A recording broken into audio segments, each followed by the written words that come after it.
안녕하세요. 우리 시니어님들. 오늘도 함께해 주셔서 감사합니다. 요즘 몸이 괜히 무겁고 기운도 없고 잠도 잘 안 오고 이런저런 통증이 생겨서 고생하시는 분들 많으시죠? 나이가 드니 다 그렇지 뭐 하고 그냥 넘어가시는 분들도 많으신데요. 그런데 이게 단순히 나이가 들어서만 생기는 게 아닙니다. 사실은 내 몸에 꼭 필요한 영양소가 부족해서 이런 증상이 더 심하게 오는 경우가 참 많습니다. 오늘은요, 제가 직접 내과 전문의 선생님과 상의해서 정리한 진짜 필요한 영양제들만 알려드리겠습니다. 이것저것 유행 따라 사서 드시는 것보다 훨씬 효과가 좋고 또 돈도 아낄 수 있습니다. 오늘 영상 끝까지 보시고 내 몸에 딱 맞는 영양제 꼭 챙겨두세요. 필요하시면 종이에 적어두시거나 가족들에게도 공유하시면 좋겠습니다. 먼저 많은 분들이 영양제는 꼭 먹어야 하나요? 하고 물어보십니다. 사실 사람마다 필요 정도는 다릅니다.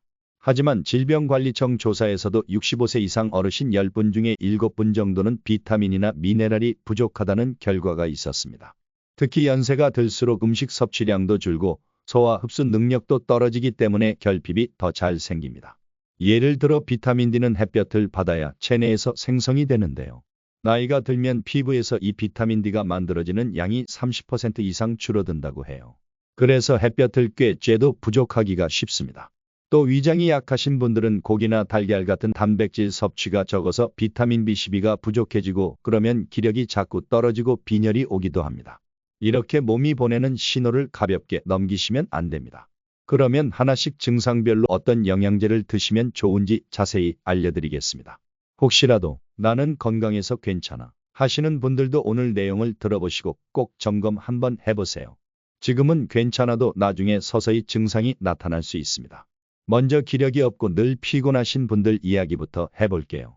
아침에 일어나면 몸이 무겁고 점심만 먹으면 나도 모르게 꾸벅꾸벅 졸리고 어디 잠깐 다녀오면 숨이 차고 다리가 후들거린다 이런 느낌 드시나요?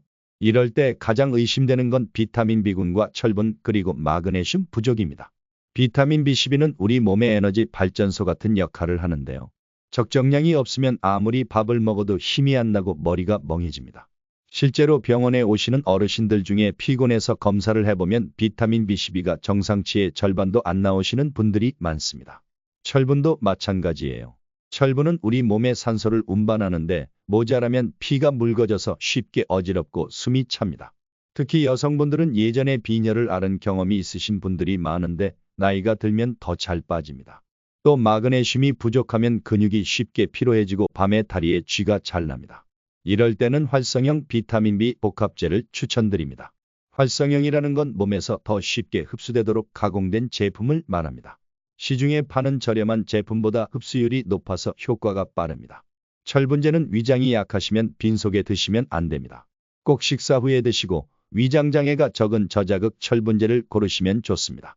마그네슘은 여러 종류가 있는데 마그네슘 글리시네이트가 흡수가 좋고 부작용이 적습니다. 드실 때는 아침 식후에 비타민 B를 점심이나 저녁에 철분과 마그네슘을 나눠서 드시면 속이 편안합니다. 그리고 혹시 약을 드시는 분들은 반드시 담당 의사와 상의하고 시작하세요. 두 번째는 관절통, 특히 무릎과 손가락 통증 때문에 힘들어하시는 분들 이야기입니다.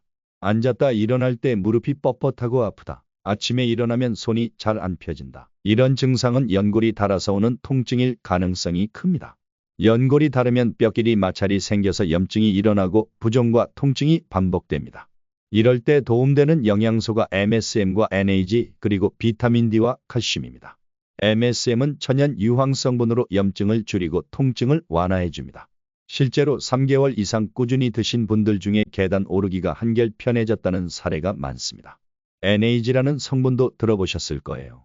N-아세틸글루코사민이라고 하는데 연골 재생을 돕는 성분입니다. 비타민 D는 칼슘 흡수를 돕고 칼슘은 뼈를 단단하게 유지해줍니다. 하루 권장량은 MSM은 1500에서 2000mg, 비타민 D는 1000에서 2000IU, 칼슘은 600mg 정도입니다. 비타민 D는 햇볕을 충분히 쬐지 못하시는 분들은 꼭 챙기셔야 합니다. 하루 한두 알로 충분히 섭취할 수 있으니 부담 없이 시작해보세요. 드실 땐 MSM과 칼슘은 아침 저녁으로 나눠 드시고 비타민 D는 오전에 드시면 흡수가 잘 됩니다. 세 번째는 수면 장애와 불면증입니다. 잠은 보약이라는 말이 있죠. 그런데 60대 넘어가면서 밤에 자주 깨시는 분들이 정말 많습니다. 잠이 잘 안 오는 이유는 여러 가지지만 나이가 들면 뇌에서 멜라토닌이 줄어드는 게 가장 큽니다. 멜라토닌은 잠들게 해주는 호르몬인데 60대 이후에는 20대 때의 절반 이하로 줄어든다고 합니다. 이때는 멜라토닌 보충제를 잠들기 30분 전에 드시면 효과가 좋습니다.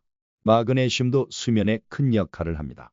근육을 이완시키고 신경을 진정시켜서 숙면을 돕습니다. GABA나 L테아닌이 같이 들어간 복합제도 요즘 많이 쓰는데 긴장 완화에 좋습니다.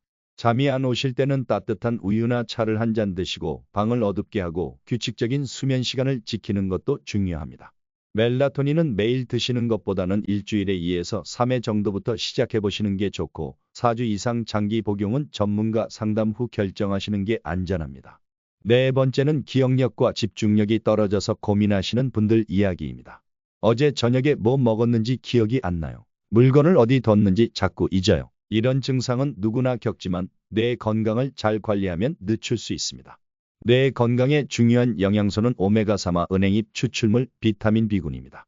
오메가3는 뇌세포막을 건강하게 유지하고 염증을 줄여서 기억력을 도와줍니다. 하루 1000mg 이상 복용이 권장됩니다. 은행잎 추출물은 뇌 혈류를 개선해서 산소와 영양 공급을 돕습니다. 비타민 B군도 신경전달물질 생성에 중요합니다. 오메가3는 식사 후에 드셔야 흡수가 잘 되고 혹시 냄새가 거슬리시면 냉장 보관하면 비린내가 덜 납니다. 은행잎 추출물은 하루 120mg 정도가 적당하며 고혈압이나 혈액 응고제를 드시는 분은 반드시 의사 상담 후 시작하세요. 마지막으로 영양제를 드실 때 꼭 기억하셔야 할 점이 있습니다. 첫째, 같은 성분이 겹치지 않게 하세요. 멀티비타민과 별도 영양제를 같이 드시면 오히려 과다 복용이 됩니다. 둘째, 약과 상호작용이 있을 수 있습니다. 혈압약, 혈당약, 항응고제 드시는 분은 무조건 전문가와 상의하세요. 셋째, 복용 시간은 일정하게 지키시고 공복에는 드시지 마세요. 이제는 아무거나 무턱대고 사지 마세요. 꼭 필요한 것만, 전문가가 추천한 것만 제대로 드시면 됩니다. 오늘 영상에서 들으신 내용 중 이게 나한테 필요한 것 같다 싶은 부분은 꼭 메모해 두세요. 그리고 주변에 같은 고민하시는 분들에게도 알려주세요. 건강은 남이 챙겨주지 않습니다. 내가 먼저 알아보고 내가 먼저 챙기는 게 중요합니다. 오늘도 귀한 시간 함께 해주셔서 감사합니다. 좋아요와 구독 눌러주시면 더 유익한 정보로 찾아뵙겠습니다. 우리 시니어님들 늘 건강하시길 기원합니다. 다음 영상에서 또 뵙겠습니다.